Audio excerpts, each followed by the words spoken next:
द्रौपदी मुर्मू भारत की प्रथम आदिवासी महिला राष्ट्रपति। इनका पूरा जीवन बाधाओं से भरा हुआ है। हमारे जीवन में दो चार बाधाएं आ जाए तो हम शिकायत करने लगते हैं, पर जब आप इनके बारे में जानेंगे तो आपको अपनी सारी बाधाएं छोटी जान पड़ेंगी। जन्म एक छोटे गरीब परिवार में होता है जहां खाने पीने के लाले थे। ये अपना एजुकेशन पूरा करती है, शिक्षिका के रूप में करियर स्टार्ट करती है, आगे बढ़ती जाती है। बट एक ऐसी घटना जो इनको पूरी तरह से तोड़ के रख देती है। मात्र 4 साल के अंदर एक हंसता खेलता परिवार पूरी तरह से तबाह हो जाता है। इन 4 साल के अंदर इनके दोनों जवान बेटे और पति की मृत्यु हो जाती है। इस कारण से ये पूरी तरह से टूट जाती है। बट ये अपने जीवन में आगे बढ़ती रहती है, संघर्षों का सामना करती रहती है और बाउंस बैक करती है और आज भारत के सर्वोच्च पद पर आसीन है। नमस्कार दोस्तों, मैं सीए विशाल परमार आपका अपने YouTube चैनल पर स्वागत करता हूं।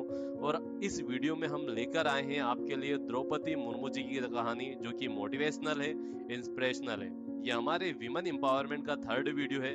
इस वीडियो में हम बात करेंगे द्रौपदी मुर्मू जी के पॉलिटिकल और पर्सनल लाइफ के बारे में और साथ ही जानेंगे की लर्निंग जो कि हमें उनसे सीखने की जरूरत है। तो आइए हम अब करते हैं अपने वीडियो की शुरुआत। 20 जून 1958 मयूरभंज डिस्ट्रिक्ट का एक छोटा सा गांव जहां पर द्रौपदी मुर्मू जी का जन्म होता है। उनके पिता बिरंची नारायण टुडू ने कभी सपने में भी नहीं सोचा होगा कि उनकी बेटी आगे चलकर भारत की राष्ट्रपति बनेगी। उनके पिता किसान और माताजी हाउसवाइफ थी। इनका प्रारंभिक शिक्षण भी गांव के ही स्कूल से होता है। वहां पर ये शिक्षण के साथ ही साथ स्पोर्ट्स और सोशल एक्टिविटी में भी खासी दिलचस्पी दिखाती है। हायर एजुकेशन के लिए भुवनेश्वर शिफ्ट हो जाते हैं क्योंकि इनके गांव में हायर एजुकेशन के लिए फैसिलिटी नहीं थी और वहां पर ये अपना ग्रेजुएशन भी कंप्लीट करती है रामा देवी महिला विश्वविद्यालय से। ग्रेजुएशन कंप्लीट करने के बाद एज ए टीचर ये अपना करियर सिलेक्ट करती है और 20 साल तक उड़ीसा के विभिन्न विद्यालयों में टीचर के रूप में अपनी सेवा प्रदान करती है। टीचिंग के प्रति इनका जुनून इनको अलग बनाता है। इसी कारण से आसपास के लोग और स्टूडेंट इनका सम्मान करते थे और यही कारण है कि ये आगे बढ़ती गई। सब कुछ ठीक ठाक चल रहा था, पर कहते हैं ना, जीवन इतना आसान भी नहीं होता। कहते हैं ना, बुरा वक्त कभी कहकर नहीं आता। 2009 से 2015 के बीच कुछ ऐसी घटनाएं घटित होती है जो द्रौपदी मुर्मू जी को तोड़कर रख देती है। 2009 अक्टूबर मंथ 27 तारीख लक्ष्मण मुर्मू, जो इनके छोटे बेटे थे, की तबीयत खराब होती है। उन्हें पास ही के हॉस्पिटल में ले जाया जाता है, बट वहां पर डॉक्टर मना कर देते हैं कि वो उन्हें नहीं बचा पाएंगे और उनकी मृत्यु हो जाती है। इसका गहरा सदमा द्रौपदी मुर्मू जी पर पड़ता है। वो अपने आप को फिर भी संभालती है, बट 2013 में जब उनके बड़े बेटे की रोड एक्सीडेंट में मृत्यु हो जाती है तो वो पूरी तरह से टूट जाती है और डिप्रेशन में चली जाती है। बट अभी भी परेशानियां थमने का नाम नहीं ले रही थी। मात्र एक साल बाद 2014 में उनके पति श्याम कुमार मुर्मू की भी हृदयघात के कारण मृत्यु हो जाती है और एक हंसता खेलता परिवार पूरी तरह से तबाह हो जाता है। 5 लोगों के परिवार में केवल वो 2 ही बचे हैं, एक स्वयं और एक उनकी बेटी इति मुर्मू, जो कि अभी बैंक में काम कर रहे हैं। बट इसके बाद भी 1 साल बाद उनकी माँ और भाई की भी मृत्यु हो जाती है। 6 साल के अंदर उनके अपने 5 लोग उन्हें छोड़कर चले जाते हैं।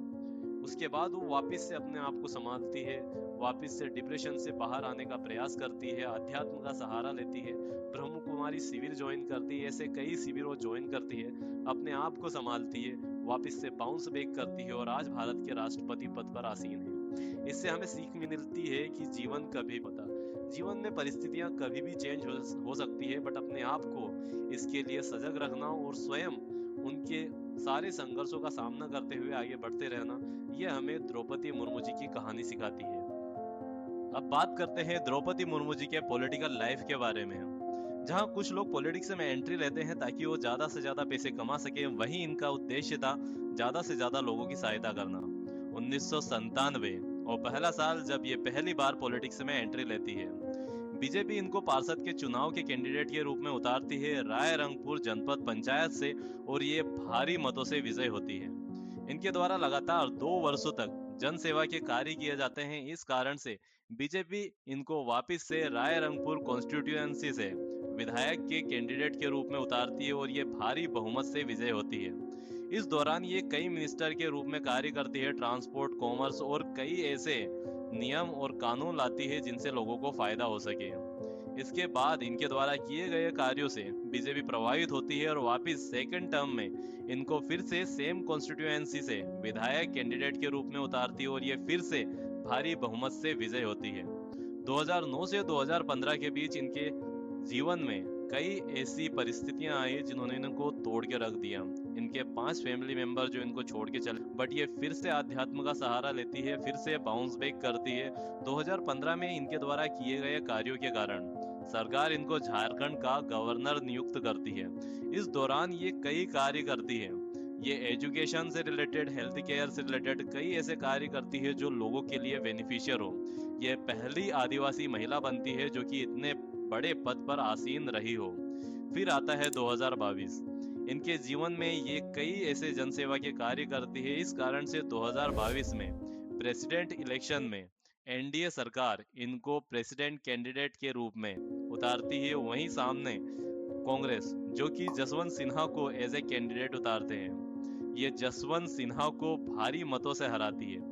इनको कुल 5,77,000 वोट मिलते हैं, वहीं जसवंत सिन्हा को मात्र 2,61,000, और ये भारी मतों से विजय होती है और बनती है भारत की 15वीं राष्ट्रपति और पहली आदिवासी महिला राष्ट्रपति। इनके जीवन से हमें बहुत कुछ सीखने को मिलता है, बहुत कुछ लर्निंग है जो इनसे हम सीख सकते हैं कि जीवन में कभी एक जैसा नहीं होता।